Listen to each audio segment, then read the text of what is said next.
propos, parce que je sais qu'il y a des uns et des autres ici qui enregistrent et qui sont venus pour, comment dirais-je, pour faire des BR, comme d'habitude.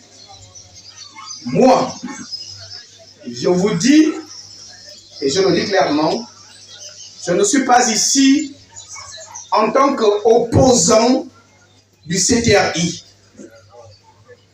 Je ne suis pas opposant du CTRI. Je ne fais pas l'opposition du CTRI. Je suis ici en tant que Gabonais. Non pas pour dénoncer ou d'attaquer, mais pour interpeller aussi bien les autorités de la République, aussi bien le peuple gabonais qui est souverain. Parce que les gens confondent entre l'interpellation, faire des remarques et être opposant, comme si c'est un titre au Gabon, et d'avoir organisé la première marche anti-candidature d'Ali Bongo. Parce qu'à l'époque, nous avons jugé qu'il était inopportun pour ce dernier de se présenter encore aux Gabonais alors qu'il n'avait pas réussi déjà à justifier sa filiation en tant que fils de Marbon. Et à cela, j'ai été kidnappé. Alors, le coup de libération, entre griffes, le coup de libération qui dit restaurer la dignité des Gabonais est venu, nous avons tous applaudi. On a formé un collectif des anciens prisonniers politiques et d'opinion. Mais les mêmes pratiques continuent jusqu'à aujourd'hui. Pourquoi? Parce que dans le collectif, comme d'habitude, on a commencé à satisfaire, sinon à tirer les uns et les autres, comme on dit, diviser pour mieux régner. Certains sont satisfaits et d'autres non. Ça, c'est une preuve d'injustice. Et c'est l'occasion pour moi ici d'interpeller encore une fois de plus l'attention du chef de l'État. Pourquoi? Parce que lorsque vous arrivez au pouvoir, il est utile d'étudier les causes qui ont provoqué la chute de l'autre. Je parlerai d'abord du problème de la souveraineté nationale. Je crois que ce problème, et je suis content d'avoir ici aussi mon collègue ici présent, qui a bien fait de mettre un accent particulier sur le problème de la souveraineté nationale de notre pays à ce dialogue qui vient de se tenir. Je ne dirai pas beaucoup de choses à ce niveau, mais je dirais tout simplement que ce sujet n'a pas été évoqué en des termes clairs. En des termes clairs. Je prendrai par exemple le problème de la monnaie.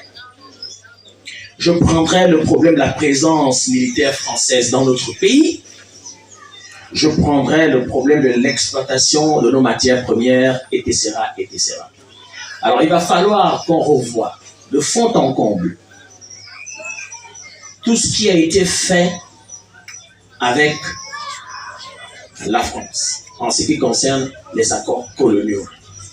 Nous ne pouvons sortir du sous-développement que si et seulement si nous sommes véritablement indépendants sur le plan, pas seulement politique, et d'ailleurs, nous ne le sommes pas politiquement parlant, sur le plan économique, pour qu'on décolle sur le plan économique, financier et autres, il faut qu'on sorte de la dépendance de la France. Nous ne sommes pas libres. Et le CTRI ne nous propose rien à ce niveau, jusque-là. Nous comprenons finalement que, comme les autres régimes, le CTRI fait le lit de la France. Il est nécessaire de rappeler que l'idée d'une transition politique au Gabon, en lieu et place des élections en 2023, est née d'un parti politique de l'opposition gabonaise, le RPG du père Paul Mar Abesson, présidé aujourd'hui par le président Laurent André Mesue. La transition politique et pacifique souhaitée par le RPG, dont les activités se sont amplifiées en 2022, s'est regroupée autour d'une organisation nommée Dynamique pour la transition politique et pacifique au Gabon, la DTPPG, qui est composée parce que cette dynamique existe toujours, des partis politiques, des religieux, de la société civile, des traditionalistes et des notables. Pour jauger du niveau d'intéressement des Gabonais à ce projet, une pétition physique et en ligne a été lancée. L'initiative a obtenu 420 000 adhésions en faveur d'une transition de 2 ans et un report des élections donc de 2023 au vu du climat politique tendu du moment. D'ailleurs, cette proposition a été présentée au gouvernement pendant la concertation politique majorité-opposition organisée et convoquée pour 10 jours à l'esplanade du ministère de la Défense nationale par l'exécutif à la demande de l'opposition. Malheureusement, une fois de plus, l'opposition n'a pas été entendue. Que chacun décline sa vision, sa perception de la situation du moment. Mesdames, messieurs, je ne voudrais aborder que certains aspects, mais liés au social. Avant que le système Ali Bongo PDG n'ait été déchu, la misère, la pauvreté, la paupérisation étaient déjà des cas qui gangrenaient notre écosystème social. Avec la prise du pouvoir des militaires que nous avons tous salués le 30 août 2023, nous pensions que certaines tares liées au comportement, aux vices et mauvaises habitudes savamment entretenues par le système Bongo PDG disparaîtraient peu à peu. Aujourd'hui, malheureusement, la poursuite de ces mêmes habitudes nous laisse à penser que le CTU, qui, au moment de sa prise de pouvoir, a constitué un réel espoir pour le peuple gabonais, se lance malheureusement dans les mêmes éléments, quitte à créer ce qu'on appelle aujourd'hui une nouvelle caste de privilégiés. Vraiment, c'est empressé de rappeler à ses côtés tous ces profito-situationnistes, ces sorciers, ces égrégores qui sont comptables du délitement social de notre pays parce qu'ils ont volé. Alors on a volé l'argent du peuple gabonais de manière criarde pour en faire des nouveaux rois-d'élèves. Non, pour perpétuer un système de vorace que nous avions décrié depuis fort longtemps. Mais la vérité, c'est que c'est des choses qui devront changer. Lentement, mais sûrement, et le temps nous donnera raison.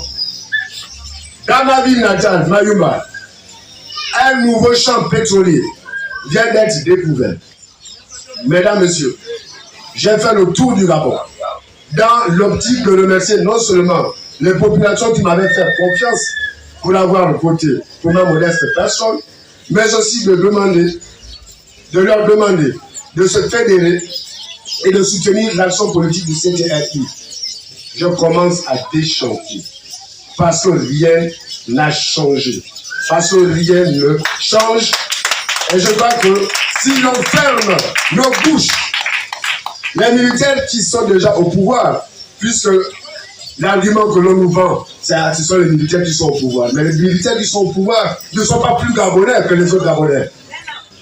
Ce sont des Gabonais tout simplement qui ont pris l'engagement de restaurer nos institutions, mais aussi nos valeurs.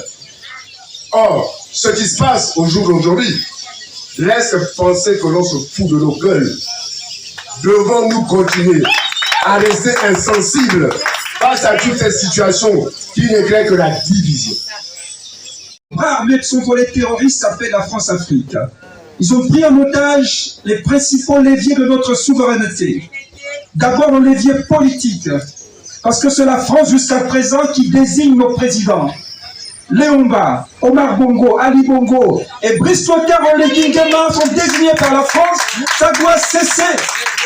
Ils ne peuvent pas continuer à prendre en otage le levier politique gabonais. Nous sommes assez matures pour décider de qui doit nous diriger. Ils nous ont imposé les présidents, même le putschiste imposé par Paris. Ça doit cesser. Ça doit cesser. Ils nous ont pris en otage le volet économique. La France paye tout l'argent qui sort de l'exploitation de nos richesses premières. Ils pillent le manganèse, ils pillent le pétrole. Le Gabon est actuellement premier producteur mondial de manganèse, mais on n'a même pas l'électricité et l'eau courante dans les ménages. Et la France profite de ça pour alourdir son prestige et appauvrir les Gabonais. Ça doit cesser. Elle nous a imposé une monnaie de singe qui nous empêche de déployer un processus de développement certain, le franc CFA, le franc des colonies françaises d'Afrique. Cette monnaie de singe doit être éradiquée à moyen terme et rapidement. Et au plan militaire, nous sommes également dominés par une armée d'occupation qui s'appelle l'armée française, qui est présente au camp Général de Gaulle, dans un quartier de Libreville.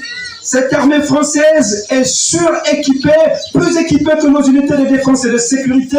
Cet esclavagisme militaire doit cesser. Nous ne sommes pas des esclaves de la France. Et la souveraineté politique, économique et militaire est l'objet de notre engagement politique. C'est pourquoi France dégage est le slogan du mouvement Osons pour l'Afrique. Et vous allez crier avec moi, France dégage! France dégage! La française dégage! Nous avons Oligui Nguema et son CTRI qui ont dit rendre le Gabon, rendre la dignité aux Gabonais, soyez incapables de tutoyer l'armée française. On a une armée d'occupation dans un pays souverain, c'est une honte. Ce n'est pas l'honneur du Gabon et ça ne fait pas la fierté du Gabonais. La dignité passe par tout ça. En récupérant l'exploitation et l'argent de l'exploitation de nos matières premières, nous allons réaliser ce que le président Bachi a dit, l'argent des Gabonais pour les Gabonais. Mais l'argent des Gabonais, c'est pour la France. J'ai rien contre les étrangers, mais c'est aussi pour une partie des étrangers au Gabon. Il faudrait que tout ça cesse. Et tout ça passe par la conquête de la souveraineté. Donc la révision des accords de coopération est le premier challenge. Le deuxième, c'est éradiquer l'ADN Bongo PDG. Comptable de 56 ans de paupérisation des Gabonais. Et aujourd'hui, le système Bongo PDG s'est renforcé, il devient le système Bongo PDG CTRI. C'est pourquoi on parle des PDGistes en treillis quand on parle du CTRI. Il faudrait que ça cesse. On a eu tous confiance au soir du 30 août. On était tous d'accord quand le général Brice Clotaire Oligui Nguema et ses pairs ont dit « Nous sommes venus libérer le Gabon ». Mais 10 mois après, ils sont venus enterrer le Gabon et rendre le Gabon prisonnier du système Bongo PDG CTRI. Ça doit cesser. Couper l'administration centrale et tous les postes de commandement militaire et civil. Au détriment de tous ces citoyens qui ont engagé de leur vie pour que le Gabon change en affrontant la bestialité qu'était le régime Bongo PDG incarné par Ali Bongo, guerrier du monde. Aujourd'hui, ces gens sont administrativement et politiquement au chômage. Ils ne peuvent pas servir convenablement leur pays parce que des PDGistes qui nous ont précarisés, qui ont tué politiquement ce pays, sont remis aux affaires. Des délinquants économiques, des criminels économiques, des criminels rituels sont remis aux affaires au pied et au nez d'un peuple souverain qui a combattu 16 ans du temps du règne d'Ali Bongo et d'Omar Bongo. Des Bongo et de leur affidés. Brice Clotaire Oligui Nguema et le CTRI sur le prolongement du PDG, ça doit cesser. Le deuxième fait majeur, c'est que le CTRI propose une loi électorale qui nous ramène au parti unique. C'est une insulte à la mémoire de tous nos dévanciers qui se sont battus pour qu'on arrive à un pluralisme politique même si c'est un pluralisme politique sans démocratie sous Ali Bongo et Omar Bongo. Mais c'était quand même le pluralisme politique.